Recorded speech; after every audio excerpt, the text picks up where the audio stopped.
ఇప్పుడే ఈ మిత్రుడు శ్రీకాళహస్తి నుంచి వచ్చాడు, సద్గురు సుబ్రహ్మణ్యం గారి ప్రదేశం. వెరీ యంగ్ ఫిజికల్లీ, కానీ సైకలాజికల్లీ మోర్ మెచ్యూర్. వయసున్నంత మాత్రాన అవగాహన ఉంటుందన్న గ్యారెంటీ లేదు. 90 ఏళ్ల వాడు 5 ఏళ్ల పిల్లవాడి మానసిక స్థితి కలిగి ఉండొచ్చు. 10 సంవత్సరాల పిల్లవాడు 100 సంవత్సరాల పిల్లవాడి మానసిక స్థితి కలిగి ఉండవచ్చు. సో ఆధ్యాత్మిక ప్రయాణం అన్నది శరీరానికి సంబంధించింది కాదు, అది పూర్తి మానసికానికి సంబంధించింది, అవగాహనకు సంబంధించింది. కాబట్టి ఆధ్యాత్మికపరమైన చర్చ ఉన్నప్పుడు శరీరాన్ని పక్కకు పెట్టేసేయాలి. అందుకే అది పక్కన పెట్టి నీతో మాట్లాడుతున్నా. కొంచెం అటు తిరుగు, నువ్వు నాకే చెప్పు, బట్ కంటిన్యూ. నేను లైట్గా యోగా చేసుకుంటూ మాట్లాడతా. నువ్వు ఫస్ట్ చెప్పిన ఉపోద్ఘాతం అంతా బాగుంది, చెప్పాలి. మళ్ళీ అట్లా నీకు ఇష్టం వచ్చినట్టు చెప్పు, ఇట్స్ నాట్ ఎ టెస్ట్. నా పేరు జ్ఞానేష్ అన్న, మా సొంతూరు శ్రీకాళహస్తి. రీసెంట్గా ఈ సంవత్సరం ఒక 3 నెలల ముందు సద్గురు సుబ్రహ్మణ్యం గారిని కలవడం జరిగిందనమాట. ఆయన కలిసినప్పుడు, ఆయన స్థితిని చూసినప్పుడు ఆ ప్రశాంతత అది ఫీల్ అయ్యాను. కానీ వెళ్ళినప్పుడు వ్యక్తిగా చూడడమే జరిగింది. ఆ ముందు 2024 నుంచి కూడా 24లో ఫస్ట్ తిరువన్నామలై వెళ్ళడం, రమణ మహర్షి గారి గురించి ముందు వినడం, తెలుసుకోవడం. అక్కడికి వెళ్ళిన తర్వాత ఫస్ట్ ఎక్కడ లేని ఆ సైలెన్స్ అక్కడే చూశాను అనమాట. మనుషులు ఉన్నారు, ఆ గది అంత ప్రశాంతంగా ఉంది. ఆ మెడిటేషన్ హాల్కి వెళ్ళినప్పుడు కూడా అంత ప్రశాంతంగా ఉంది. కానీ అక్కడి నుంచి వచ్చేసాక, మళ్ళీ ప్రపంచంలోకి వచ్చేసినాక ఆ ప్రశాంతత మిస్ అయిపోయేది. ఇంకే థింగ్స్లోనూ ఇది ఉండేది కాదనమాట. ఎట్లా అంటే మళ్ళీ ఏదో ఒక సమస్యనో, ఏదో ఒక అలజడి క్రియేట్ అవ్వడమో, దాని గురించి ఆలోచించటం ఇలా ఉండేది. స్లోగా మళ్ళీ అనుకోకుండా నాకే ఇప్పుడు పట్టయ్య గారి ఇంటర్వ్యూస్ తగలడము, ఒక పదే 4-5 సార్లు నేను చూసినప్పుడు ఐదోసారి ఆయన వచ్చి నా గురువు సద్గురు సుబ్రహ్మణ్యం గారు కాళహస్తి అని అన్నారు. ఆ నిమిషం అక్కడ నేను ఆగి వెంటనే ఎవరైనా అని చూశాను అనమాట. గూగుల్లో కొడితే మా ఇంటి దగ్గర నుంచి ఒక 2 కిలోమీటర్లు టక్క మండి తీసుకొని వెళ్ళానన్న. వెళ్ళి ఇదే అడిగాను అనమాట, ఇక్కడ సద్గురు సుబ్రహ్మణ్యం గారు అంటే ఈ ఇల్లే బాబు అన్నారు. సరే లోపలికి వెళ్ళాను. ఆయన చూసి నాకు ఏం మాట రాలేదు, గమ్మున ముందర కూర్చున్నాను. కాసేపటికి నేను చెప్పడం స్టార్ట్ చేశాను, ఇలా అని. ఆయన ఏం రిప్లై ఇవ్వలేదు. నేను గమ్ముని కూర్చొని ఉన్నాను అనమాట. నిశ్శబ్దమే సమాధానమేమో అని అనుకున్నాను అనమాట. ఓకే. తర్వాత అదే ఒక గంట తర్వాత ఏమైందంటే, ఫోన్లో చూసిన పట్టయ్య గారు నేరుగా ఉన్నారు అక్కడ. అంటే గురు దగ్గరికి వచ్చున్నారు ఆయన కూడా. నేను అసలు కళ నిజమా అన్నట్లు, అంటే ఒకే రోజులో మధ్యాహ్నం నేను వీడియో చూశాను. ఒక అరగంటలో ఆయనని ఎవరని తెలుసుకోవడం జరిగింది. అంటే ఆయన గురించి ఆ ముందు వరకు అసలు ఏమీ తెలియదు నాకు. ఆయన ఎవరు, ఏంటి, ఆయన స్థితి ఏంటి, ఏమీ తెలియదు. అక్కడికి వెళ్ళినాక అది ఫీల్ అయ్యాను. ఇప్పటి వరకు ఆయన బోధించడం కదా, అనుభవించే వచ్చిన మాటలు ఏవి కూడా నేను వినింది లేదు. సో ఏ ఇన్ఫర్మేషన్ ఆయన గురించి తెలియకుండా నేను అక్కడికి వెళ్ళాను అన్న. వీళ్ళిద్దరిని అక్కడ చూసిన తర్వాత ఎట్లా గురువు గారు మాట్లాడట్లేదు కాబట్టి ఒక పట్టయ్య గారిని చూసిన తర్వాత బయట వచ్చి ఈ విధంగా మీ ఇంటర్వ్యూ చూశాను, అది ఇదని ఆయనతో కొంత సంభాషణ జరిగిందనమాట.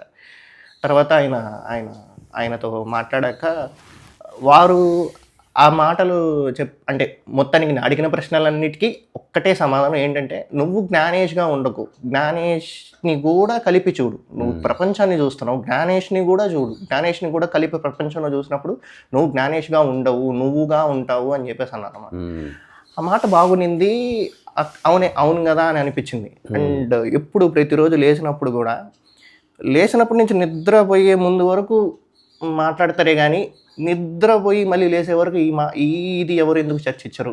ఈ పీరియడ్ ఆఫ్ టైం వచ్చి ప్రతిరోజు నాకు ఒక ప్రశ్నలాగా ఒక అలజడి క్రియేట్ చేస్తుంటాను. అప్పుడు నేనేమైపోయాను, ఈ ప్రపంచం ఏమైపోయింది అన్న ఒక భావన అన్న. సో ఇవన్నీ మైండ్లో పోతూ ఉంటాయి అన్నమాట ప్రతిరోజు. పోతా ఉన్నప్పుడు కానీ ప్రపంచంలోకి వచ్చేసామే. లేసాక దేని మీద ఒక ఇంట్రెస్ట్ లేకపోవడం బేసికల్గా. సో ఒక తిరిగి ఇప్పుడు 22 సంవత్సరాల వరకు అదే ఇది చేయడం వల్ల ఏమైందంటే ఇంట్రెస్ట్ లేకుండా పోయింది. ఇంట్రెస్ట్ లేకుండా పోవడం వల్ల నాకు ఇంకొకటి తెలుసుకోవడం స్టార్ట్ చేశాను మరి ప్రపంచం గురించి. సో అప్పుడు అర్థమైంది. అండ్ మీ టాక్స్ వచ్చి ఈ ముందు ఎప్పటి నుంచో వినేవాడిని. కానీ విన్నప్పుడు ఏమైందంటే మీరు ఎక్కువ ప్రపంచం గురించి మాట్లాడుతున్నారు. తర్వాత రీసెంట్‌గా నిన్న ఇవన్నీ గురించి మీ ఓల్డెస్ట్ వీడియోస్‌కి వెళ్ళా. అది ఎందుకని ఆ టైంకి ఏదో అనిపించింది. సో కాంత్రీసా ఈ మరి అబౌట్ సెల్ఫ్, బీయింగ్ సెల్ఫ్ అని చెప్పి ఇలాగా టైప్ చేసి నేను సెర్చ్ చేసినప్పుడు మీ 2 ఇయర్స్ బ్యాక్ వీడియోస్ సాక్షిగా ఉండి ఎలా ఉండాలి, సాక్షిగా ఎలా చూడాలి ఒక విషయాన్ని, ఇలాగ ఒక 3, 4 వీడియోస్ మీరు చేస్తున్నారు. కంటిన్యూగా కూర్చొని ఆ 4 వీడియోస్ నేను చూశానన్నమాట. ఓకే. అప్పుడు అర్థమైంది. మీరు ప్రాపంచికంగా అప్పుడు సహజంగా మనుషులు మీ దగ్గరికి వచ్చినప్పుడు, వ్యక్తులు మీ దగ్గరికి వచ్చినప్పుడు వారి సమస్యలు చెప్పినప్పుడు మీరు ప్రాపంచికంగా సహజంగా మాట్లాడుతున్నారే గానీ, మీరు తానుగా కూర్చొని ప్రపంచం గురించి మాట్లాడాలి అనుకోలేదు అని అనిపించింది. సో అప్పటి వరకు మీ మీద ఉన్న ఒక పర్సెప్షన్ ఇదంటే అక్కడ మారింది. ఆ స్థితిలో మీరున్నారా? ఆ స్థితిలో ఉండి మాట్లాడుతున్నారా? అనేదానికంటే వ్యక్తిగా ఉండి మీరు మాట్లాడుతున్నారేమో అన్నట్లు అలా అనిపించిందనమాట. తర్వాత ఇది చూసినప్పుడు అండ్ వాళ్ళు ఇప్పుడు పటేగర్ కావచ్చు, వీళ్ళు ఆధ్యాత్మికంగా ఇప్పుడు కొంచెం వయసులో శారీరక వయసులో వారు పెద్దవారు. సో అక్కడ ఉండి వారు ఈ అరుణాచల గిరి ప్రదక్షిణ ఇవన్నీ చేస్తూ ఉన్నారు. కానీ మీరు నిజ జీవితంలో సహజంగా వీటిని అప్లై చేస్తూ మీ పని మీరు చేసుకుంటూ ప్రపంచకంలోకి వస్తూ స్థితి సాక్షి భావనలో ఉంటున్నారు అని అనిపించింది నాకు. అంటే ఒక ప్రాక్టికల్ పర్సన్గా మీరు అనిపించారు నాకు. అన్నప్పుడు ఇప్పుడు మీ దగ్గరకు వచ్చే సమస్యలు చెప్పుకోవాలని నాకు ఏ రోజు అనిపించలేదు. ఎందుకంటే ఏది చెప్పుకున్నా ప్రపంచకం అయిపోతుంది. నేను తర్వాత ఏది పెట్టినా ప్రపంచకం అయిపోతుంది కాబట్టి అది మీనింగ్లెస్ అయిపోతుంది. మాటే రాదు అక్కడ. సో అసలు ఎందుకు వచ్చాను సీరియస్గా ఎందుకు వచ్చాను అని తెలియదు. కానీ మిమ్మల్ని కలవాలనిపించింది. అంటే ఎందుకు అంటే నా చుట్టూ ఉన్న 99% లాగా నేను అంటే వాళ్ళలో కలవలేకపోతున్నాను అన్నమాట. వాళ్ళ ఆనందం నా ఆనందం ఒకటిగా లేకుండా ఉంది. వాళ్ళకి సీరియల్స్ ఇష్టం అంటే నాకు సినిమా ఇష్టం అన్నట్లు ఒక సింపుల్ ఎగ్జాంపుల్ చెప్పాలంటే వాళ్ళ సంతోషం వాళ్ళది, నా సంతోషం నాది. సో నా సంతోషంలోకి వాళ్ళని ఎక్స్పెక్ట్ చేశాను. అంటే ఎక్స్పెక్ట్ చేయడం, ఇలాంటివి ఎక్స్పెక్టేషన్స్ పెట్టుకోవడం వల్ల ఏమైందంటే ఇది తెలియడం స్టార్ట్ అయింది. సో ఇట్లా అన్న. సో ఓవరాల్గా ఏం చెప్పాలనుకున్నావు? అంటే ఇప్పుడు ఒక చిన్న మీ నుంచి ఆ ఎక్స్పెక్టేషన్ ఏంటంటే ఇంత వాళ్ళ నుంచి విన్నాను. వాళ్ళ సారం చెప్పినప్పుడు సాక్షిగా ఉండు అన్నారు. ఆ సాక్షిగా ఉండటం అంటే కొద్దిసేపటికి అది జరిగిన కొన్ని నిమిషాలకి అది ఎల్లప్పుడూ ఉండట్లేదు. అసలు ఎక్స్పెక్టేషనే ఉండకూడదు. అది లేదంటే లేదని, ఉందంటే ఉందని చూస్తున్నాం. ఇది ఎలాంటిదంటే ఇప్పుడు ఇది ఇలా ఉండాలి కదా, ఇలాగే ఉండాలి అని ప్రయత్నం చేస్తే హఠాత్తుగా ఇలాగో మారిందనుకో పోయిందని చెప్తాం. అవునండి. సాక్షి అంటే ఏంటో తెలుసా? ఇది ఇలా ఉంది చూడు, ఇలా ఉంది చూడు, ఇలా ఉంది చూడు, దొర్లింది చూడు, అది కనబడలేదు, స్టిల్ యు ఆర్ లుకింగ్. నువ్వు స్పెసిఫిక్గా దాన్ని చూడట్లే. ఇది ఒక ఇంపార్టెంట్ థింగ్. అంటే లైఫ్లో నిజంగా నువ్వు ఒక ప్రవాహ స్థితిలోకి రావాలంటే ఈ చిన్న విషయం అర్థం కావడం చాలా అవసరం. లేకపోతే ఇబ్బందులు వస్తాయి. ఎవడో నవ్వాడని, ఎవడో ఏదో కన్ను కొట్టాడని, ఎవడో నీ వస్తువు తాకాడని, ఎవడో నిన్ను ఒక మాట అన్నాడని ఆగిపోతావు. బికాస్ అలా ఉండాలి అనుకున్నావు, అలా లేదు కాబట్టి ఆగిపోతున్నావు అన్నట్టు. ఎలా ఉన్నా నేను నడుస్తాను అన్నప్పుడు ఇప్పుడు అడవిలో నడుస్తాం, అట్లా రాళ్ళున్న నడుస్తాం, ఓ ముళ్ళ కంప వచ్చిన దాటి నడుస్తాం. అక్కడ ఒక ప్రవాహ స్థితిలో ఉంటాం. Because there is no expectation. So సాక్షి ఎక్స్పెక్టేషన్. రెండవది, ఎప్పుడన్నా ఎవరైనా ఇది వినేవాళ్ళు ఒక చిన్న ప్రయోగం చేసి చూడండి. ఇది ఎవరికి చెప్పేది కాదు, కానీ చేసి చూస్తే నువ్వు జీవితంలో ప్రయత్నం వల్ల, సాధన వల్ల ఏవేవైతే సాధిస్తున్నావు, ఉద్యోగం కావచ్చు, డబ్బు కావచ్చు, అవి ఏ మేరకు ఉపయోగపడుతావో నాకు తెలియదు. కానీ ఈ చిన్న ప్రయోగం వల్ల జీవితంలో చాలా ఉపయోగాలు ఉన్నాయి. కానీ అది నీకు కనబడదు. బంగారం కనిపిస్తుంది, ఆరోగ్యం కనబడదు. ఇన్విజిబుల్ బెనిఫిట్స్ ఉంటాయి. అదేంటి? ఏదన్నా చూడు, మెమరీగా మార్చుకోకుండా. అంటే అర్థం కాలేదన్న. మెమరీగా మార్చుకో అంటే దాన్ని జ్ఞాపకంగా పెట్టుకోవద్దు అంటున్నారు. అసలు దాన్ని ఇన్ఫర్మేషన్గా ట్రాన్స్ఫార్మ్ చేయనివద్దు. ఇప్పుడు ఇది ఉంది కదా, చూడగానే ఈ పుస్తకం సద్గురు మలయాళ స్వామి ఎవరో తెలుసా, చాలా బాగుంటుంది. ఇట్లా స్టార్ట్ అయింది ఇన్ఫర్మేషన్. జస్ట్ దాన్నిగా చూడు. కొన్ని వందల గంటలు చూసినా దీనికి సంబంధించిన ఏ మెమరీ నీలో ఫామ్ కాకపోతే అప్పుడు నువ్వు సజీవంగా ఉన్నట్టు. అదర్వైజ్ నువ్వు థాట్గా ఉన్నట్టు. థాట్ అంటే లిమిటెడ్గా ఉన్నట్టు. నీవుగా ఉండాలనుకుంటున్నావు అంటే తెలుసా, దేని ఇంపాక్ట్ లేకుండా ఉండాలనుకుంటున్నావు అని. నన్ను నాలో వదిలేయండి అంటాడు. అంటే నేను ఎలా ఉండాలనుకుంటున్నానో అలా నన్ను ఉండనివ్వండి అని. సో ఎగ్జిస్టెన్స్ ఒక పాట పాడుతుంది, ప్రపంచం ఇంకొక పిచ్చి పాట పాడుతుంది. కానీ ప్రపంచం పాట పాడేవాళ్ళు మన చుట్టూ కోకొల్లుగా ఉన్నారు కాబట్టి అది మనకు రెలవెంట్గా అనిపిస్తుంది. ఏమైనా ఉద్యోగం తెచ్చుకోలేదా, నువ్వు అడిగావు, పక్కింటి అడిగాడు, ఆ బయట వ్యక్తి అడిగాడు, ఫ్రెండ్ అడిగాడు, ఇది ఇంపార్టెంట్ అని నీ మైండ్కు అభావం కలుగుతుంది. ఎవడు అడగట్లే, నువ్వు ప్రశాంతంగా ఉన్నావా, హాయిగా ఉండడం ముఖ్యం అని ప్రపంచంలో అందరూ చెప్పుకొని ఉంటే నువ్వు అలా ఉంటానికి ట్రై చేసి ఉండేవాడు. అందరు చెప్తున్నది ఏంది, నువ్వు డబ్బు సంపాదించు. అందుకని అది రెలవెంట్గా అనిపిస్తుంది. తర్వాత నువ్వు పెళ్లి చేసుకో రెలవెంట్గా అనిపిస్తుంది. ఇంకా సొంత ఇల్లు కట్టుకోవాలి, అది రెలవెంట్గా అనిపిస్తుంది. ఎవడన్నా అప్పుడప్పుడు ఒక యోగి చెప్తాడు, ఏదున్నా లేకపోయినా పర్వాలేదు, ఒక్కడే చెప్పాడు కాబట్టి మన రెలవెంట్గా అనిపించదు. అదే అందరూ చెప్పారనుకో, ఇల్లు ఉంటే మంచిది, లేకపోయినా హాయిగా ఉండొచ్చు అని అందరూ చెప్తున్నారు అనుకో, నీకు దిగులు ఉండదు. ఇంట్లో పడుకున్నా, రోడ్డు మీద పడుకున్నా, నిద్ర వస్తే చాలయ్యా, అది ఇంపార్టెంట్. కానీ బెడ్ ఉంటే మంచిదే, కానీ ఎక్కడ నిద్ర వస్తే అక్కడ పడుకో, ఏముంది అని అందరు చెప్పింటే మనం లేట్ అయితే భార్యకు ఫోన్ చేసి ఇక్కడ రోడ్డు మీద పడుకుంటున్నా, రేపు పొద్దున వచ్చేస్తా అని చెప్పేటోళ్ళు. అవునండి. అది ఇంటికి వచ్చే పడుకోవాలి, బట్టలు మార్చుకొని పడుకోవాలి, కాళ్ళు కడుక్కొని పడుకోవాలి, పళ్ళు కీయం తోముకొని పడుకోవాలి. ఇవన్నీ చెప్పడం వల్ల నువ్వు నిద్ర మిస్ అవుతున్నావు. సో జీవితం ప్రకృతి పరంగా ఒక బ్యూటిఫుల్ సాంగ్ పాడుతుంది, అది బియాండ్ వర్బేటింగ్. ప్రపంచమంతా ఇది పాప్ సాంగ్ ఉంటుంది చూసిన, అట్లాంటి పాట పాడుతుంది. అందరికి అదే వచ్చు కాబట్టి అదే పాడుతున్నారు, అందరు వింటున్నారు, అందరు విని అదే పాడుతున్నారు. అట్లా ఒక రిఫ్లెక్షన్ అయితే ఉంది అన్నట్టు. అప్పుడప్పుడు ఒకటి బ్రేక్ చేస్తాడు దాన్ని.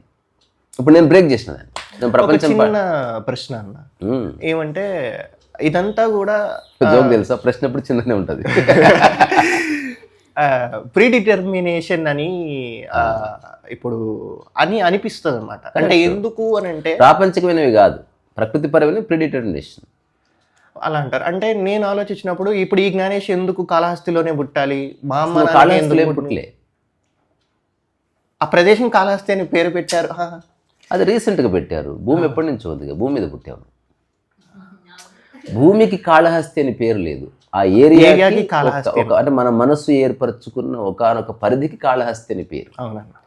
ఎవరికైనా తెలుసా కాళహస్తి ఎక్కడండి అవుతుందో? ఎవరికి తెలియదు అని అనుకుంటున్నాం. ఇప్పుడు నేను రాత్రి బోర్డు 3 ఫీట్లు జరిపా, అక్కడికే ఎండ్ అవుతుంది. అవునన్నా. ఒక 6 ఫీట్లు ముందుకు జరిపా, అక్కడికే ఎండ్ అవుతుంది.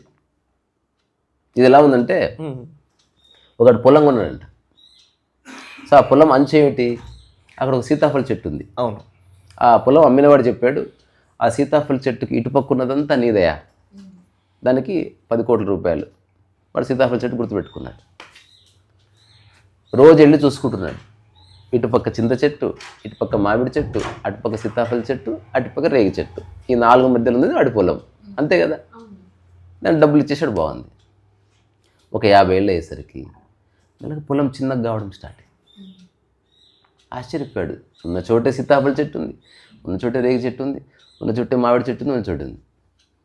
సో ఎవడైతే అమ్మాడో వాడు ఎవ్రీ ఇయర్ వీడు లేనప్పుడు ఆ చెట్లను లోపలికి జరుపుతూ వస్తున్నాడు, చెట్లను పెళ్ళగిస్తున్నాడు, కొంచెం లోపలికి జరిపి మళ్ళీ అక్కడ నాటుతున్నాడు, మళ్ళీ సర్వైవ్ అవుతుంది. సో నీ దృష్టి చెట్టు మీద ఉంది. అందుకని నువ్వు దాన్ని ఆధారం చేసుకుని చూస్తే లైఫ్ ఇట్లనే మారిపోతూ ఉంటుంది. అసలు శ్రీకాళహస్తి అనేది ఒక మిత్. అక్కడ ఒక దేవాలయం ఉంది కాబట్టి, అంటే ప్రాపంచికంగా మాట్లాడేటప్పుడు అందుకని ప్రాపంచిక విషయాలను వేటిని అవసరార్థం వ్యవహారం కోసం తప్ప సీరియస్గా ఎట్లా తీసుకుంటాం. అంటే పర్టికులర్గా మా అమ్మనానికి పుట్టడం అనేది అది కూడా మన చేతిలో, అది కూడా నిర్ధారణ. నేను అనుకోవడం అంటున్నా. అంటే నీ ద్వారా వాళ్ళ ద్వారా నేను వచ్చావు. వచ్చాను అట్లా అలా అన్నప్పుడు చూసినప్పుడు ఇన్ని దేశాలు ఉన్నాయి కదా, ఇన్ని ఊర్లు ఉన్నాయి లేవు. కదా. ఇప్పుడు ఒకప్పుడు మన అంటే ఆంధ్రప్రదేశ్ టెక్నికల్ గా మాట్లాడితే నిజంగా ఉన్నాయి కదన్న. అంటే నార్మల్ ఒక బయట మనిషిగా చూసిన లేవు, ప్రాపంచికంగా వ్యవహారికంగానే ఉన్నాయి, ఇవి మారుతాయి. ఇప్పుడు భవిష్యత్తులో అంతకుముందు గతంలో ఆంధ్రప్రదేశ్లో ఉన్నా నేను, ఇప్పుడు తెలంగాణలో ఉన్నా. అప్పుడు ఇక్కడే ఉన్నా, ఇప్పుడు ఇక్కడే ఉన్నా. కానీ ఇప్పుడు నేను చెప్తా తెలంగాణలో ఉన్నా అని, అప్పుడు చెప్పాను ఏపీలో ఉన్నానని. అసలు నేను ఎక్కడున్నాను? భూమి మీద ఉన్నారు చెప్పాలి. అంటే ఇప్పుడు భవిష్యత్తులో కనుక హైదరాబాద్ ప్రత్యేక రాష్ట్రం అయితే నేను ఏ రాష్ట్రంలో ఉన్నా అంటే ఏం చెప్తావు? భాగ్యనగర్లో ఉన్నా. అటు పుప్పాలు కూడా ప్రత్యేక రాష్ట్రం అయింది అనుకో, ఏ రాష్ట్రంలో ఉందో అంటే ఒకప్పుడు భాగ్యనగరం రాష్ట్రంలో ఉండేవాడిని, ఇప్పుడు పుప్పాలు కూడా రాష్ట్రానికి వచ్చాను. అప్పుడు అక్కడే కూర్చున్నా, ఏపీలో అక్కడే కూర్చున్నా, తెలంగాణలో అక్కడే కూర్చున్నా. You are always sitting there. But thought మారుతూ వస్తుంది కదా. అట్లనే నాది కులం ఒక థాటే, ఇంకా చెప్పాలంటే నువ్వు మగవాడి కూడా థాటే. ఆకలికి మొగాలేదు ఆడలేదు. సో ఎగ్జిస్టెన్షియల్గా నువ్వు జీవితాన్ని చూసినప్పుడు ఆధ్యాత్మిక పరమైన విషయాలు అవగతమైంది. ప్రాపంచికంగా చూసినప్పుడు ఆధ్యాత్మికత అర్థమే అవకాశం లేదు. కానీ నీ జీవితానికి ఆధారభూతమైంది ఆధ్యాత్మికతనే. ఇది ఎట్లాంటిదంటే వేలు ఆధ్యాత్మికము, ఉంగరం ప్రాపంచికం. ఉంగరం ఉన్న లేకుండా వేలు ఉంది, వేలు లేకపోతే ఉంగరమే లేదు. వేలు లేకపోతే ఉంగరం ఉందా? అసలు లేదు. కానీ ఉంగరం ఉన్నా లేకపోయినా వేలు ఉంది. కానీ ఉంగరానికే పేరు ఉంటుంది, ఎప్పుడు ఉంగరమే మెరుస్తుంది. ఉంగరాన్ని అందరూ చూస్తారు. ఎవరన్నా నీ వేలు చూదంతే అని ఎవరు వేలు చూడండి, అందరూ ఉంగరమే చూస్తున్నారు. అంటే ఉంగరాన్ని ఏదైతే పట్టుకొని ఉందో, లేదా దేని ఉంగరం పట్టుకుందో అది ఎప్పుడు మర్చిపోబడుతుంది. సో మనం ఇల్లు చూస్తున్నాం, కానీ ఇల్లు నిలబడ్డ భూమి ప్రకృతిది, అది మనం విస్మరిస్తున్నాం. ఒక మనిషి యొక్క అందాన్ని చూస్తున్నాం, ఆ అందం వెనుక వాడు తిన్న పండు ఉంది, ఆ పండు ప్రకృతిది, అది విస్మరిస్తున్నాం. మనందరం బతుకుంటానికి కారణం డబ్బు గిబ్బు కాదు, గాలి. అంతే, దాన్ని విస్మరిస్తున్నాం. ఎవడన్నా గాలికి అవార్డు ఇస్తాడా? ఏమన్నా ఆస్కార్ కానీ, రామన మెగసెస్ అవార్డు కానీ, లేకపోతే పద్మభూషణ్ కానీ ఇస్తే గాలికి ఇవ్వాలి, మనిషికి ఎందుకు అసలు? వాడిని బతికిస్తూ అంటే మన మూలంలోకి వెళితే మన అంత ఒక్కటి. ప్రకృతి పరంగా మీరు అన్నట్లు చూపించుకో, పర్వాలేదు. ప్రకృతి పరంగా మీరు అన్నట్లు అందరికీ ఆకలి ఒక్కటే, నిద్ర ఒకటే, శ్వాసగా అందరం ఒకటే. అయితే ప్రకృతిగా చూసినప్పుడు ఇప్పుడు నీకు అర్థమైంది ఆల్రెడీ, నా దగ్గర రాకముందే నీకు తెలుస్తుంది. సో నేను చెప్పాలనుకున్నది, సాక్షి అన్నది ప్రకృతి పరంగా మాత్రమే రెలవెంట్, ప్రాపంచికంగా రెలవెంట్ కాదు. ధ్యానము ప్రకృతి పరంగా రెలవెంట్, ప్రాపంచికంగా రెలవెంట్ కాదు. నిష్కామ కర్మ ప్రకృతి పరమైన రెలవెన్స్ ఉన్న చేష్ట. ప్రాపంచికంగా నిష్కామ కర్మ లేదు, ప్రాపంచికంగా సాక్షి లేదు, ప్రాపంచికంగా సంపూర్ణ ఎరుక ఉండే అవకాశం లేదు, ప్రాపంచికంగా చైతన్యం అర్థము కాదు, ప్రాపంచికంగా సామరస్యము టర్మ్స్ అండ్ కండిషన్స్ బేస్డ్గానే ఉంటుంది, శుద్ధ సామరస్యము లేదు, ప్రాపంచికంగా భేదభావమే ఉంటుంది. ఇది అనివార్యం. So I'm not against world, I understood world, I'm not fighting. ఇప్పుడు ఎవడన్నా బ్యాండ్ వేసుకుంటేనే హోటల్కి పంపిస్తా అంటే అందరికంటే ముందు నేను వేసుకొని పోతాను. ఎందుకంటే బ్యాండ్ చేయికి వేసుకున్నా, చేయికి బ్యాండ్ అతుక్కోలేదు. నేను ఎప్పుడు బ్యాండ్ నుంచి ఫ్రీగానే ఉన్నాను. అందుకని ఆ నియమాన్ని తాత్కాలికంగా, జీవితకాలం బ్యాండ్ వేసుకోవాలంటే వేసుకోను. కానీ తాత్కాలికంగా అన్నప్పుడు ప్రాపంచికంగానే తాత్కాలికంగానే ఉంటుంది. తాత్కాలిక సత్యం. ప్రకృతి అన్నీ శాశ్వతంగా ఉంటాయి. గాలి శాశ్వతంగా, అదే తై కట్టుకోవాలి తాత్కాలికం, కోట్ వేసుకోవాలి తాత్కాలికం, ఎవ్రీథింగ్ తాత్కాలికంగా ఉంటుంది ప్రాపంచికం. అందుకే చేయొచ్చు, దాన్ని ఇరుక్కోకుండా చేయి, అదే సత్యం అనుకో. ఇరుక్కోకుండా చేయడంలోనే ఆ ఇబ్బంది వస్తుంది. ఇరుక్కునే అర్థమైతే ఇరుక్కోవడం లేదు, అర్థం కాకపోయినా సైకిల్ అర్థమైతే పడిపోవడం లేదు. అందరూ పడిపోతారు, కానీ పడిపోని స్థితి ఉంది అని ఎవరినో చూస్తే తెలుస్తుంది. ఇప్పుడు ఇప్పుడు సైకిల్ నేను రాసిన కథని హఠాత్తుగా ఒక ఊరిలో సైకిల్ కనిపించింది, కథ కాబట్టి కనిపించింది అంతే. ఊరంతా చూశారు, అసలు ఏంది ఇది వింత వస్తువు. ఆ ఊర్లో పెద్ద మనిషి ఒకటి చెప్పాడు, ఒక అమ్మ ఒకటి చెప్పింది, పిల్లవాడు ఒకటి చెప్పాడు. దీంతో అసలు ఏం చేస్తారు? ఎవడో టైర్ తిప్పగానే తిరిగితే అందరూ భయపడి పారిపోయారు. వామ్మో అసలు ఏంది తిరుగుతుంది. తర్వాత మళ్ళీ దగ్గరకు వచ్చారు. ఇట్లా ఫైనల్గా అర్థం చేసుకున్నారు. ఫైనల్లీ ఆ ఊరి పెద్ద మనిషి, అంటే ఆ ఊర్లో మేధా ఉంటాడుగా, వాడి నిర్ణయం చేశాడంటే ఇది ఏదో ఇంత వస్తువు, కానీ దీన్ని మనం ముట్టుకోకూడదు, అది మనకు ప్రమాదం, అందుకని దీన్ని అడ్డం నిలబెడదాం అని దాని మీద కట్టబెట్టి నిలబెట్టారు. సో ఫస్ట్ రోజు అంటే వారంలో మొదటి రోజు మన ఊరి పెద్ద మనిషి ఆయన డ్రాయర్లు గీర్లు ఆరేసుకుంటాడు దీని మీద. అట్లా చివరి రోజుల్లో మనం ఆరేసుకోవాలి. అట్లా ఊరంతా ప్రతిరోజు చాలా గౌరవంగా దాని మీద బట్టలు ఆరేసుకుంటున్నారు. ఇంతే. సైకిల్ అంటే ఏంటో తెలియకపోతే అట్లా ఉంటుంది. ఇది ఇలా ఉండగా వారోత్సవాలు చేశారు. సైకిల్ ఆ ఊరికి వచ్చి అప్పటికే 2 సంవత్సరాలు అయింది. అది మనకు ఊరికి వచ్చిన దినం అనేది సభలు చేసుకుంటున్నారు. సో సైకిల్ సైకిల్ తెలీదు, దీన్ని మనం ప్రపంచంలో ఎవరు వాడనంత గొప్పగా వాడుకుంటున్నాం అనే భావనలో వాళ్ళు మాడుకుంటున్నారు. హఠాత్తుగా వాడు సైకిల్ వేసుకుంటారు, వాళ్ళు ముదించిపోయాడు. అప్పుడు మైండ్ ఓపెన్ అయింది. ఒరే నీ అమ్మ సైకిల్. అప్పటి నుంచి అప్పటి వరకు సైకిల్తో ఒక్కడికి దెబ్బ తాకలే. చూడు, సైకిల్ ఏంటో తెలియనంత వరకు ఒక్క గాయం ముగాలి. ఎప్పుడైతే ఒకటి చూశారో అప్పుడే స్ట్రగుల్ స్టార్ట్ అయింది. అప్పుడే ట్రై చేశారు, దాన్ని ఇప్పారు. ఇది బట్టలు వేసుకున్నది కాదన్నారు. అందరూ ఒకరిని చూసి ఒకరు నవ్వుకున్నారు. నీ తప్పంటే నీ తప్పు అన్నారు. అందరి తప్పని నిర్ణయానికి వచ్చారు. సరే తొక్కుదామన్నారు. అందులో అసలు ఎవరికి ఏమి రాదనుకున్నవాడు మొట్టమొదటిసారి బ్యాలెన్స్ సాధించాడు. వాడికి ఆహా ఊహ చప్పట్టు కొట్టారు. ఓ సంవత్సరం తిరిగేసరికి అందరూ సైకిల్ దొక్కడం మొదలుపెట్టారు. సో ఇదొకటి. ఇట్లా ప్రపంచంలో ఇరుక్కున్నవాడు రమణ మహర్షి లాంటి వాడిని చూసినప్పుడు తెలిసింది ఇలా ఉండొచ్చు అని. చాలా క్లుప్తంగా మీరు అన్నట్టు ఒక్క మాటలో చెప్పేసావు. నువ్వెవరు అనే ఒక్క మాట దగ్గర ఎవరెవరో ఎన్నో మాటలు ఆ ముందు విన్నప్పుడు నిజంగానే ఇంత పెద్ద సబ్జెక్ట్ అయ్యేది అన్నట్టు. పెద్ద సబ్జెక్ట్ కాదు, మనం భాషలో అర్థం చేయించలేము కనుక పెద్ద సబ్జెక్ట్ అయింది. ఎన్నెన్నో ఆసనాలు అంటారు, ఈ పుస్తకం అది వాటి సంబంధం లేదు. ఆధ్యాత్మికతకి యోగాకి సంబంధం లేదు. అంటే అదే అన్న, కొన్ని ప్రయత్నం చేయాలి. సాక్షికి, ఆహారానికి, యోగాకి, లేకపోతే నీ బట్టలకి, నీ దినచర్యకి, వీటికే సంబంధం లేదు. దేశానికి సంబంధం లేదు, ఇంటెలిజెన్స్కి సంబంధం లేదు, దేనికి సంబంధం లేదు. సో మిమ్మల్ని అడిగిన ప్రశ్న అదే, ప్రీ డిటర్మినేషన్ అనేది ప్రకృతి పరంగా pre determination, you are going to die. Pre determination ప్రతిదీ ఇప్పుడు ఎవరిని కలవాలి అనేది that is not pre determination. అంటే నేను చదివిన విన్నదో that is not pre determined, that is you determined. అంటే అన్ని మనమే నిర్ణయిస్తున్నాం. నిర్ణయిస్తున్నాం. నేను శరీరం కానప్పుడు నేను ఎట్లా నిర్ణయిస్తున్నాను? ఒకవేళ ఏదో నిర్ణయం తీసుకో. ప్రకృతి పరంగా ప్రీ డిటర్మిన్డ్, తాను చేస్తుంది. శరీర పరంగా నేను చేస్తా, నువ్వు చేస్తావు. తద్వారా నిర్ణయం అయిపోయింది. ఇప్పుడే పుట్టిన పిల్లవాడు హాస్పిటల్ అందరు చిరునవ్వులు చిందిస్తున్నారు కదా, భవిష్యత్తులో మరణించే వాడికి జన్మనిచ్చారు. అవును, ఇది క్లియర్. ఇందులో ఏ సొత్తి లేదు. ఇలాగో తెలిసినప్పుడు ఎందుకు ఏడుస్తున్నావు డాడీ? పుట్టినప్పుడే తెలుసు వీడు చస్తుడని. ఎందుకు ఏడుస్తున్నావు? అది అజ్ఞానం. తెలిసి ఏడుస్తున్నావు కాబట్టి అజ్ఞానం. ఫైన్, ఇది ప్రీ డిటర్మిన్డ్. నాకు మధ్యాహ్నం 1 గంట నుంచి 4 మధ్యన ఆకలి అవుతుంది, ప్రీ డిటర్మిన్డ్. నాకు నేను ప్రయత్నం చేయకపోయినా ఖచ్చితంగా నిద్ర వస్తుంది, ప్రీ డిటర్మిన్డ్. సో ప్రకృతి పరంగా మీరు అన్నీ ప్రీ డిటర్మిన్డ్. ఆకలి ఎప్పుడు వేయాలి, నిద్ర ఎప్పుడు వేయాలి, అది అవుతుంది. ఎప్పుడని లేదు, అవుతుంది. ఎగ్జాక్ట్ టైం అంటే ఏముండదు. అయితే ప్రాపంచికంగా ఏది ప్రీ డిటర్మిన్డ్ కాదు. ఒకవేళ ప్రాపంచికంగా ఎవ్రీథింగ్ ప్రీ డిటర్మిన్డ్ అని నువ్వు అనుకుంటే అసలు బాధనే లేదు. Because it is pre determined and pre destined. నన్ను కలవడం అన్నది ముందే నిర్ణయించబడ్డప్పుడు, నీ ప్రశ్న కూడా ముందే నిర్ణయించబడ్డది, నా జవాబు ముందే నిర్ణయించబడ్డది. ఒకవేళ నీకు అర్థం కాకపోతే అది ముందే నిర్ణయించబడ్డది. దానివల్ల నువ్వు సఫర్ అయితే అది ముందే నిర్ణయించబడ్డది. దానికి నువ్వెందుకు మధ్యలో వేలు పెడుతున్నావు?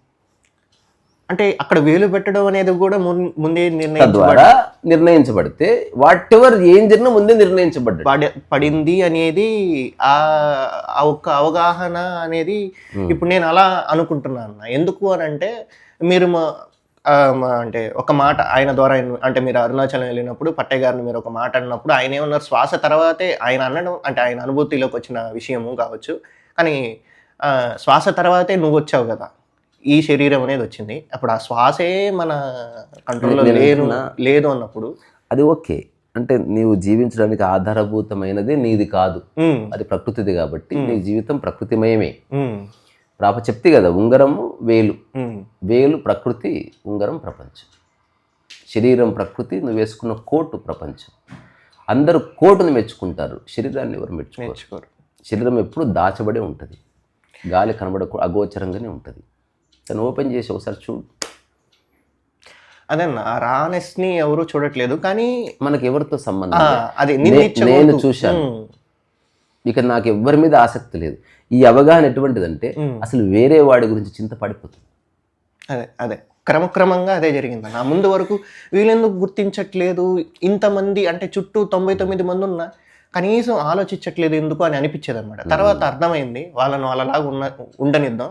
సో ఇప్పుడు నువ్వు అర్థమైన స్థితిలో ఉన్నావా, అర్థం చేసుకునే స్థితిలో ఉన్నావా? అర్థం అయింది కానీ అది ఆచరణలోకి వచ్చినా నిలవట్లేదు. ఆచరించిన తర్వాత నీ జీవన విధానంగా మారింది, అర్థమైందని చెప్పాలి. ఆచరణలోకి ఉంది. ఇప్పుడు క్రమంగా మనుషులకు సైకిల్ నాకు అర్థమైందంటే నాకు తొక్కడం వచ్చే అనే అర్థంలోనే చెప్పాలి. అది అంటే ఆచరణగా ఉంది కానీ పూర్తి ఆచరణగా లేదు అని అర్థం కానట్టే. అర్థమైతే ఇంకా సంశయం లేదు. ఇప్పుడు నాకు వంట అర్థమైందంటే అర్థమైంది, చేయగలను అని. నువ్వు తీరా కిచెన్కి వెళ్ళాక నాకు మనసులో తెలుసండి నేను వండలేను అని చెప్పడానికి లేదు. అందుకని మనం జనరల్గా అర్థం అవడాన్ని మానసిక క్షేత్రం గురించే వాడుతున్నాం. నా దృష్టిలో అది రాంగ్ అండర్స్టాండింగ్. నాకు ఆలోచనగా అర్థమైందని చెప్పు అట్లీస్ట్. ఆచరణగా అర్థం కాలేదు, ఆలోచనగా అర్థమైందంటే కొంచెం అట్లీస్ట్ క్లారిటీ ఉంటుంది. ఓకే, నాకు జీవితం అర్థమైందంటే దాని అర్థం నాకు సంశయమే లేదని.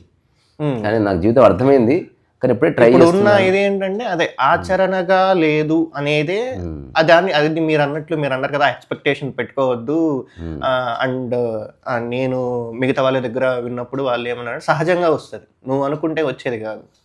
ఇప్పుడు అంటే ఈ స్టేట్మెంట్స్ అన్ని లిటరల్గా తీసుకోవడానికి లే, నీవనుకుంటే రాదు అని ఎందుకు అన్నారనే దాని వెనుక పెద్ద కథ ఉంది. అంత సింపుల్గా తీసుకోవడానికి లేదు. దాని అర్థం ఏంటో తెలుసా? కర్తాభావన లేని స్థితి జ్ఞానోదయం. ఎందుకు నేను సంపాదించాను జ్ఞానోదయం అంటే అది మళ్ళీ అహంకారపు చేష్టగా వస్తుంది. అందుకే నీవు అనుకుంటే జరగదని ఎందుకు చెప్పారంటే, నేను చేశాను ఇది అనగానే నేను వంట చేశాను, నేను బిల్డింగ్ కట్టాను, అట్లాగే నేను జ్ఞానోదయం సంపాదించాను, మూడు ఒకే దాంట్లోకి వెళ్ళిపోయాయి. ఎప్పుడైతే నేను కారణము కాదు అన్నావో అహంకారం యొక్క పరిసమాప్తి జరుగుతుంది. అందుకని ఇది నీ చేతిలో లేదని చెప్పడానికి కారణం నీ చేతిలో లేదని కాదు, నేను చేశాననే ఒక ఆలోచన పొడసూపుతుందేమో అని ఒక చిన్న రైడర్ అనమాట, టెక్నికల్ రైడర్. ఇప్పుడు కర్తాశూన్య ఉపదేశ సారం నేను రాశానంటే అది ఉపదేశ సారం యొక్క సారానికి అగెనిస్ట్, నా ద్వారా రాయబడ్డది. అందుకే ఏమిటి, నీ ద్వారా జరగదు ఫైన్, కానీ దానికి సంబంధించిన పూర్తి గ్రౌండ్ ప్రిపేర్ చేసి. ఎప్పుడన్నా ఇది బలగం సినిమా చూసిన బేట, అందులో వంట తిథి పెట్టింది నీవే, ఎవరికి దశదిన కర్మ చేయాలనుకున్నావు నిర్ణయించింది నీవే, పూజారి ఎవరు నిర్ణయించింది నీవు, మనం ఏ వంట చేయాలని నిర్ణయించింది నువ్వు, ఏ పొలంలో ఏ చెట్టు కింద ఆ ఫుడ్ని పెట్టాలని నిర్ణయించింది నువ్వు. అంతా చేసి నేను ఇంత మద్దతు ఉన్నాను, కాకి ఎప్పుడన్నా రావచ్చు. అదే అనమాట. అంటే అంతా చేసి నువ్వు పక్కకు జరగవలసింది జరుగుతుంది. అక్కడ నువ్వు నిమిత్తం అప్పుడు అట్లా కాకుండా కాకిని కూడా నువ్వే తీసుకురావడంతోనే దైవం పక్కకి జరిగిపోయింది. ఇప్పుడు చూడు, కాకిని వాళ్ళు తీసుకురావచ్చు కదా, అరే అది తీసుకురావాల, పంజరంలో కాకిని తీసుకురా, అసలు ఎదురు చూడడం ఏంది కాకి కోసం? చిన్న కామన్ సెన్స్. ఒక బర్రెను కట్టేస్తున్నాడు, ఒక పులిని కట్టేస్తున్నాడు, కాకిని పట్టుకోలేడా మనిషి? అట్లాంటప్పుడు ఆ కాకి ఉన్న పంజరంలోనే ఈ ఫుడ్ పెట్టు, సచ్చినట్టు కాకి తింటది, కాకి ముట్టిందని ఇంటికి వెళ్ళిపోవచ్చు. విషయం అది కాదు, అంతా నువ్వు చేయి, కాకి ముట్టడం అన్న చోట నీ యొక్క కర్తాభావం ఉంటానికి. అందుకే సంతృప్తి కలుగుతుంది, because you did not do it. ఎక్కడైతే నేను చేసిన అన్నవో దాని యొక్క రిజల్ట్ అసంతృప్తిగానే మారుతుంది. ఎక్కడైతే అంత నేనే చేశాను, ఆ చివరిది మాత్రం నాది కాదండి. మేడం క్యూరీ అదే చెప్పింది, ఆల్బర్ట్ ఐన్స్టీన్ అదే చెప్పిండు, Ramana Maharshi, they all said humbly that ఇప్పుడు మా ద్వారా వచ్చిన ఈ గ్రేటెస్ట్ రెవల్యూషన్స్ కావచ్చు, ఈ రెవల్యూషనరీ ఐడియాస్ కావచ్చు, దే ఆర్ నాట్ మైన్. మేము వేరే ఏదో చేయబోతుండగా ఇది స్ఫురణలోకి వచ్చింది, రాగానే దాన్ని వదిలిపెట్టి దీన్ని పట్టుకొని అట్లా మేము ముందు పెట్టాం.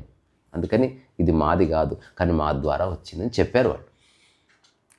సో అదేనా, ఇప్పుడు మీరు ద్వారా జరుగుతుంది ఉన్నారు కదా, అప్పుడు నేను చేయట్లేదు, నా ద్వారా జరుగుతున్నప్పుడు అప్పుడు నా ప్రమేయం లేని విషయమే కదన్నా, ఏదైనా కావచ్చు. కానీ మొత్తం అంటే అనుకోకుండా ఇప్పుడు ఒక ప్రయాణంకి వెళ్తున్నాం అన్న, ఎక్కడ ఈ డెస్టినేషన్ నుంచి ఒక పాయింట్ నుంచి ఏ నుంచి పాయింట్ బికి వెళ్తున్నాం, ఈ మధ్యలో అనుకోని వ్యక్తులు జీవితంలో ఇప్పుడు అదే ప్రదేశానికి మనం కొన్ని 10 సార్లు 20 సార్లు మనం వెళ్ళొచ్చు అంటాం.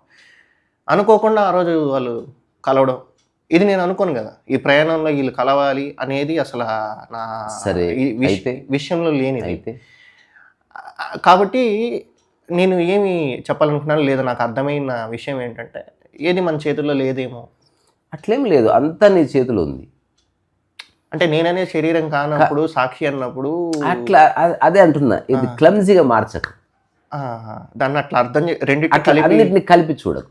సాక్షి అంటే సాక్షిని సాక్షిగా చూడు కొంతకాలం. కానీ మీరు అన్నిటిని ఒకటిగా చూడాలి అంటారు కదా, అంటే వేరు వేరుగా అట్లా నీకు అర్థమైంది. సమానంగా చూడాలి, ఏ విషయం ఇది వేరు అట్లా నీకు అది వేరు అట్లా నీకు అన్నట్లు. అర్థమైంది, అట్లా నీకు అర్థమైంది.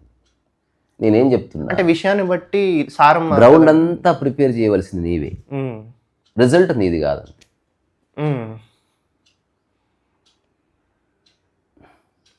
ఇప్పుడు భగవద్గీత సారం అది, యుద్ధం నువ్వు చేయి, ఫలితం ఆశించకండి. అది ఎందుకు? కర్తాభావన అనేది కనుక చివరి స్టెప్ అయితే జీవితంలో అహంకారం పట్టుకుంటుంది. అంతకుమించి వేరే కారణం లేదు. ఇది చాలా సూక్ష్మమైన విషయం. Very few people understand this. కర్తాభావన అన్నది జీవితాన్ని నాశనం చేస్తుంది, నిన్ను ఒక ఐలాండ్గా మారుస్తుంది.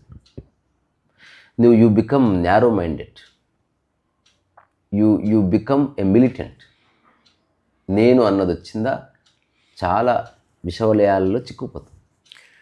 ఓకేనా, ఇప్పుడు మీరు ప్రపంచంలో తప్పనిసరిగా ఉండాలి అంటున్నారు. అప్పుడు ప్రపంచం లేకుండా ఎక్కడ ఉంటుంది? ఉండలేము. సో ప్రపంచంలోకి వెళ్ళేటప్పుడు కర్తాభావన లేకుండా ఇప్పుడు ఒక పనికి వెళ్తున్నాం, ఒక ఉద్యోగానికి అనుకోండి. మొదటి విషయం ఎంత ఇస్తావు? ప్రపంచంలో కర్తాభావన ఉండని నువ్వు అంటున్నారు. ఓకే, అందుకే దాన్ని ఎక్కువసేపు చేయకు. కానీ లేచినప్పటి నుంచి పనుకునే వరకు అది నీ ప్రస్తుతం నీ స్థితి. 5 ఏళ్లలో మార్చొచ్చు, 5 ఏళ్లలో మార్చొచ్చు.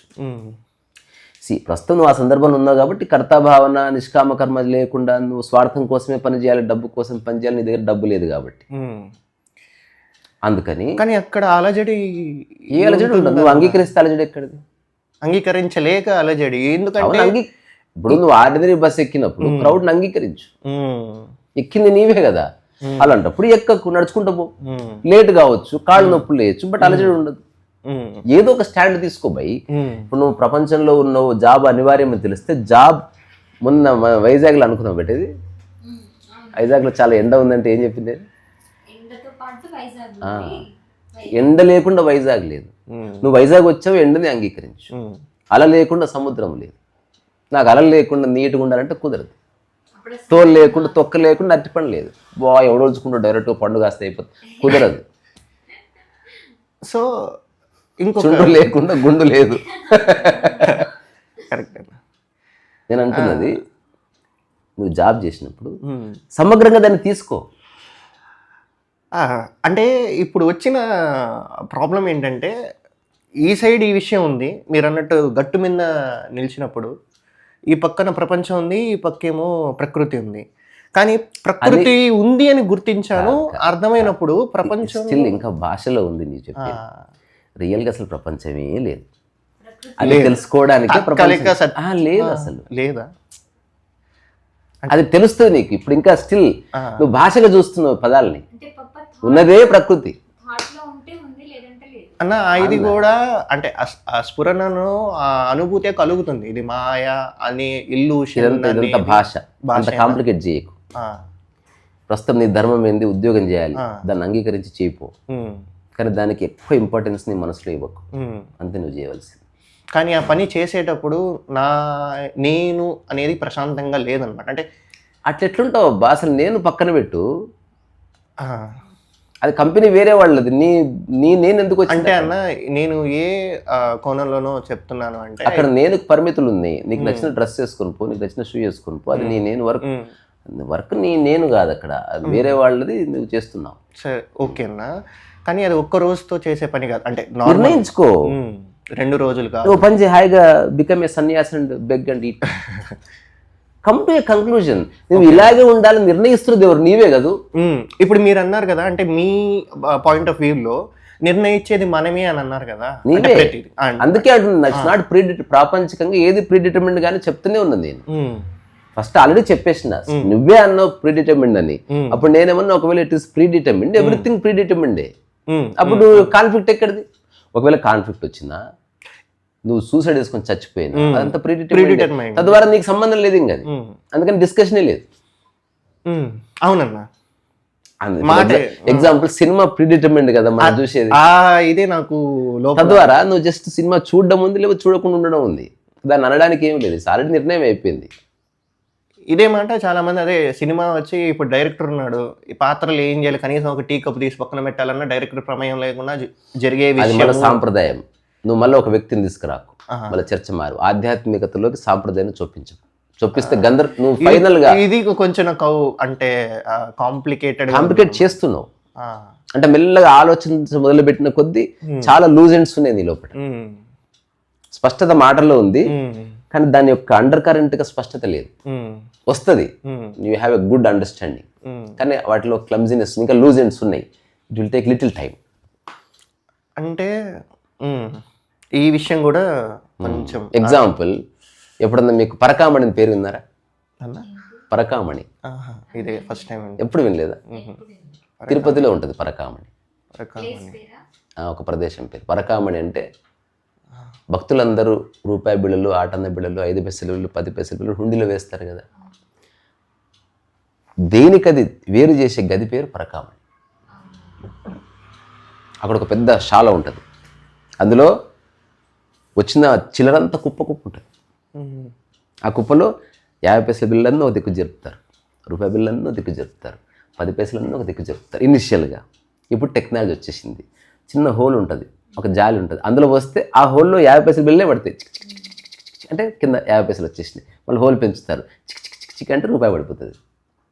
అర్థమైంది కదా? అర్థమైంది. సో మనం కూడా లైఫ్లో పరమహంస కావాలి. ఏది 5 పైసలు, ఏది 50 పైసలు తెలియని వాడు పరకామణిలో ఎట్లా పనిచేస్తాడు?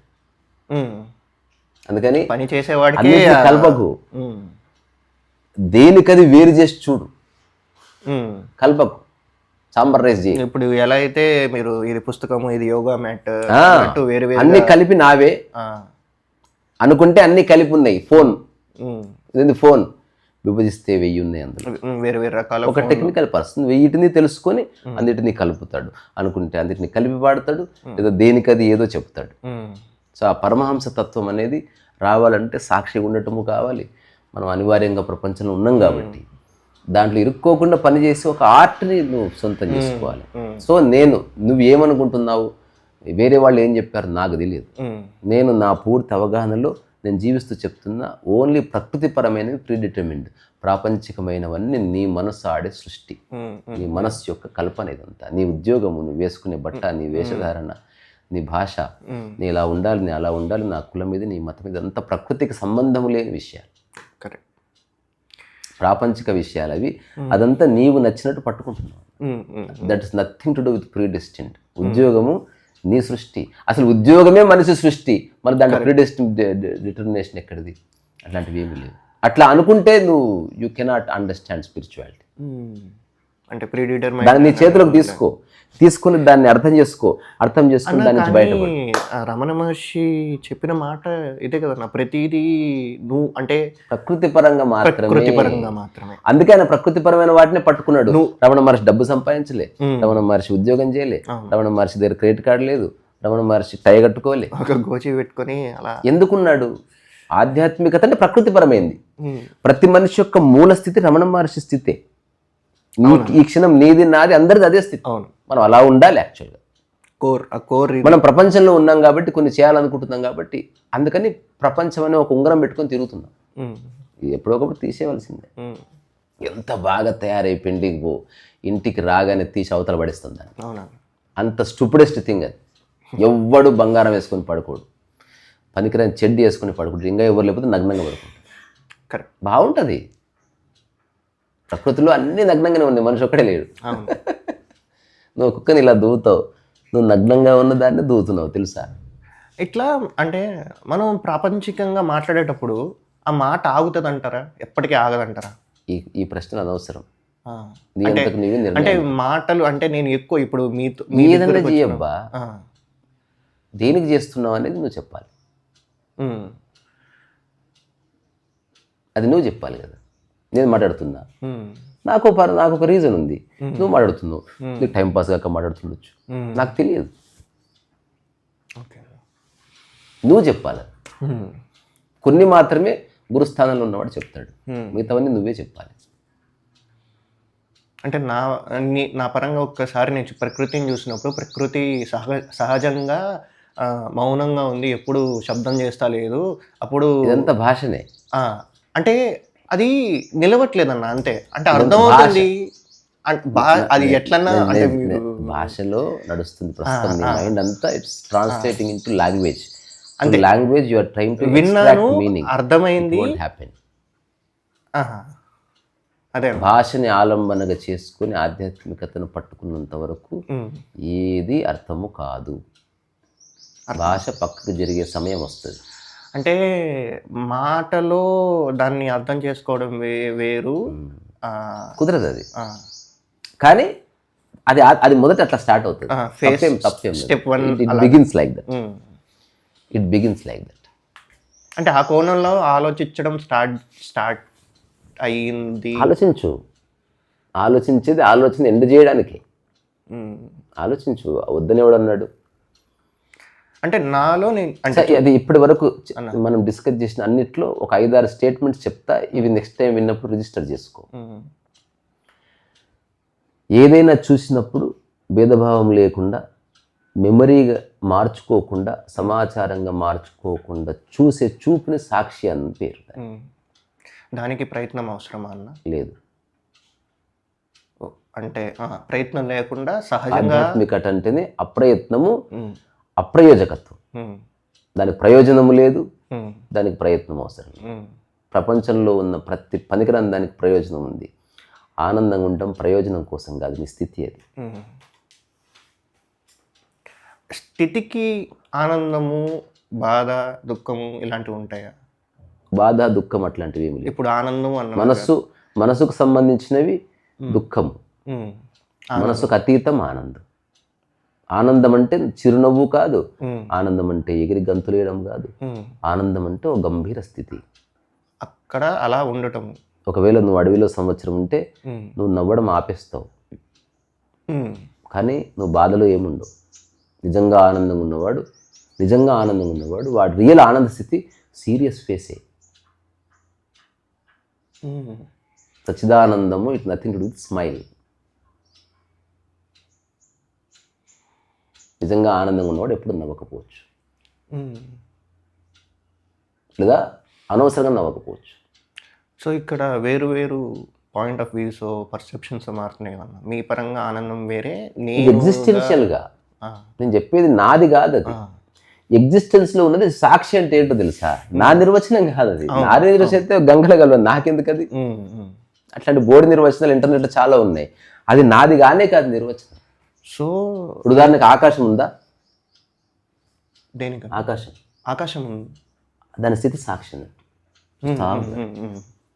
జస్ట్ ఒక మనిషిని, ఈ ప్రపంచాన్ని, ట్రాఫిక్ని, శబ్దాలను తీసి చూడు. ఒక్కసారి నువ్వు అడవిలోకి పోయి ఊళ్ళో కూర్చో ఒక 1 day, ఊ అని ఉంటుంది. అది సాక్షి అంటే. ఒక ఆకు పడ్డ ఒక మొలక ఇట్స్ జస్ట్ దేర్. అత్యంత సజీవంగా ఇంటర్ఫియర్ కాకుండా ఉంటుంది. It's just there but it is not interfere. సాక్షి అంటే చెట్టును చూస్తున్నావు, మెమరీగా మార్చుకోకుండా. చెట్టు ఇరిగిపోయింది, స్టిల్ మెమరీగా మారలే, అయ్యా అనలే, అబ్బా అనలే, వాళ్ళ చెట్టు మొలకెత్తింది, just you are looking at it. అది ఎగ్జిస్టెన్షియల్ స్టేట్. అది నా వ్యాఖ్య కాదు, నేనే అనుభూతి కాదు, స్థితి అది. అంటే మీరు అన్నట్టు ఒక సైకిల్ ఎగ్జాంపుల్ తీసుకుంటే అన్న, సైకిల్ ఉంది. నాకు సైకిల్ అనేది మీరు అన్నట్టు ఎగ్జిస్టెన్షియల్గా ఉంది అని అనుకున్నాము. కానీ ఆ సైకిల్ తొక్కినప్పుడు నాకు అనుభూతి కలుగుతుంది, మీకు అనుభూతి కలుగుతుంది కదా. అంటే నాకు అది స్లోగా అనిపించవచ్చు, లేదా నాకు మంచి కంఫర్ట్గా అనిపించవచ్చు, మీకు అది కంఫర్ట్గా లేకుండా కనిపించవచ్చు కాదా?